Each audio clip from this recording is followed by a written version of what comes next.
How's everybody doing? Are you really all right? Right, because I'm a social worker, it's Friday night, I don't want to hear any more fucking problems this week. All right, I wasn't going to use that word, but I'm going to get started. That's the last time you'll hear it, I promise. So, I turned 66 last week. I look fabulous, right? I notice I used the word turn. I didn't achieve 66, I turned. Like that cottage cheese in the back of your refrigerator.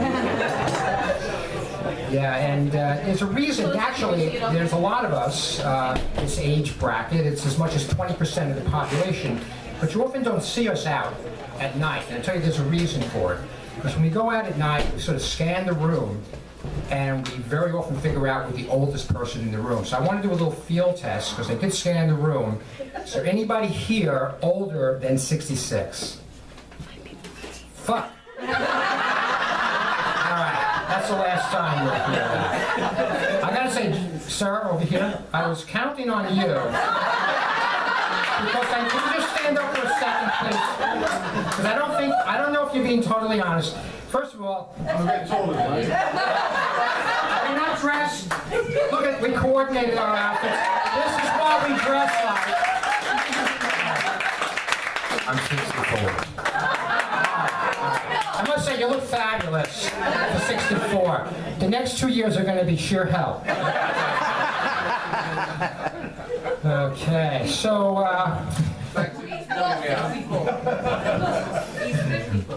54. Sorry to embarrass you, but you handled it well. And you could beat the hell out of me if you had to. That's pretty clear. I had no idea you were that tall, or I never would have brought you up. All right, let's get off that topic. So, I grew up in Long Island in the 1950s. Let's hear it for the 1950s. All right, anybody here from Long Island? Yeah, what exit? First one, right outside Queens. You don't know what exit, do you? No. That's because you live right outside Queens. Anybody really from Long Island? That doesn't count, by the way. I mean, the real Long Island. All right, what exit? 41 South, okay. When I grew up, we didn't have exits. That's how long ago that was. You couldn't get off the island when I was growing up there. So, but it was a good time for a while out there in the 50s. My memory is running home from school, changing into my Davy Crockett polyester buckskins, and watching my two favorite things on television. Annette Funicello. Okay. You guys got that, right? Well, I wasn't sure. There's a certain demographic there. So, but actually, my childhood was actually pretty unhappy. With all the Jews on Long Island, my parents chose the one block that was predominantly Nazi. To give you an idea, they threw a block party in honor of Adolf Eichmann. It's another sort of demographic. He was a Nazi. He was a famous Nazi. I should never heard of it. But my salvation, what got me through my childhood on the island, on this Nazi block, was the Boy Scouts. That was my salvation. Troop 397, Camp Wally Pex. Anybody? No? Anybody here? Okay. Well, and what I don't understand today is all the controversy about gay Boy Scouts. Give me a break. A bunch of pre-adolescent boys in coordinated khakis, yellow kerchiefs tied around the neck with a gold buckle, knee socks held up by tasseled garters. Come on. And what do you think we've been doing in the tents all summer? I can't walk in packs. And the Boy Scout oath? I will be courteous, kind, thrifty, brave, clean, and reverent. These are all gay qualities. So, but I did get off the island when I turned 18, when I moved to Queens. Now, I know technically it's still the island, right? Eventually wound up in Brooklyn. Took my whole life. I'm still on frickin' island. But you heard about Brooklyn. Brooklyn is very different. Yeah, who knows? Maybe someday before I go, I might make it to New Jersey and actually get off the island. So I'm living in the city. I love the city. It's a great city, right? New Yorkers? We got New Yorkers here? Right, but I gotta tell you, it is a little bit tough for us senior citizens, here in New York. It's sort of like survival of the fittest. You know, I sort of like crossing the street. We got 15 seconds to get across the street.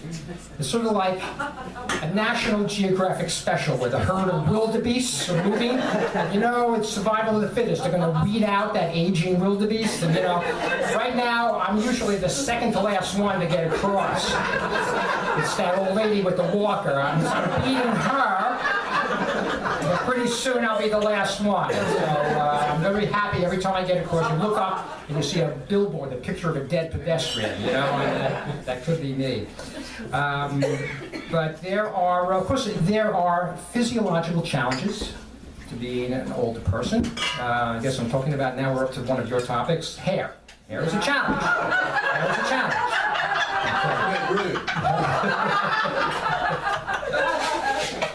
So, you know, my dad always said, he said, son, that's what he called me, son. He said, if you want to keep your hair as you get older, just brush it every night. So I did. I brushed my hair every night. You know what happened? Look at this. My legs went bald. Dad, you didn't tell me to brush my legs. And then, of course, the other challenge, particularly for men, is the plumbing. And I'm not talking about my apartment. My bladder is like an alarm clock. It wakes me up every night precisely at 3 a.m. Now, the good thing about that is you get to see the lunar eclipse. You get to know the homeless guys out there by first name. But it is a challenge. And what I found is that no matter how long you stand there, all right, no matter how relaxed you are, no matter how much you shake it, there's always one drop that does not want to come out until you zip up. Now, at 3 a.m. in the morning, it's not a big problem. But when you have to pee at work, and particularly us aging Boy Scouts, we still like to wear our khaki pants to work. One drop in khaki pants spreads out to about a square foot. Which is why when I go to the men's room at work, I always take a portfolio with me. Okay, and people say, wow, Fred's really working hard. He's taking the work. Hey, how you doing? So I'm trying to simplify my life. I did an inventory of my closet, all my clothes, my shoes, my belts, and then I did a calculation of my life expectancy. And I realized that I don't need any more clothes. Well, it's depressing. Well, it's a little bit of a downer, isn't it? Right? Not funny, but it's true. So my life right now, I do all my shopping at Duane Reade. Because the focus of my life is now oral hygiene. And as much as I try to simplify, do you know how many types of dental floss there are? It's dizzying. Essential floss, ultra floss, super floss. I personally like the classic floss myself. And there's another product that I do also get. And I'm just being a little embarrassed about this, but I'd like to show it to you, if I can. Preparation H medicated wipes. This product has changed my life. Because I do want to, I'm coming out of the closet. I've had hemorrhoids for 4 years. Okay? Now I know it feels very good for us to come out. Too often, hemorrhoid sufferers have suffered in silence. But no more. No more. But I have to admit, I was pretty embarrassed. Look at the packaging on this thing. Could it be any more obvious what this is as you walk through Duane Reade? You know, you're trying to hide it in your little basket there, you know, but it's so obvious. So I figured, all right, I know what I'll do. I'll get the generic. Okay. You're not using these yet, are you? You're only 64. Right? No. Look forward to that. All right. Well, I got extras here if you want. I think I pushed this guy a little too far. He's definitely kicking my ass for that. Okay, so I've been married 40 years to the same woman, continuously, no breaks in between, 40 straight years. And I love marriage. Marriage is a great institution. Any married guys out there? Yes, of course. All right. I'm trying not to pick on you. Can I ask how many years have you been married? All right. You know, you're at a good point. I'm going to tell you the next 3 are going to be really rough, okay? But just hang in. You'll get there. You'll get there. Get to 40, promise. So, my secret, you know, about understanding a successful marriage over the long term is to understand the power imbalance in marriage. And it's pretty easy. Guys, you have none. Okay? She has all the power. She's the president. You're the vice president. She sets policy, you carry it out.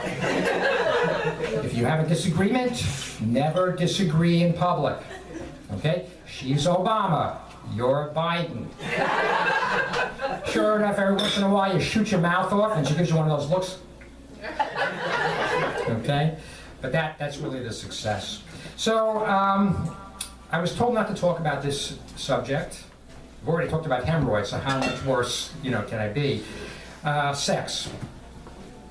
I'm in a lot of trouble now. Nobody wants to think about older people having sex, right? Except us, because that's pretty much all we do is think about it. We do have sex, we do, and but it's more like a special occasion. You know, it's like a holiday. You know, it's not the 4th of July with all the fireworks and flag waving. It's more like Veterans Day. We know we can't win those victories like we did in the past. We just want to be thanked for our service to our country. Thank you very much.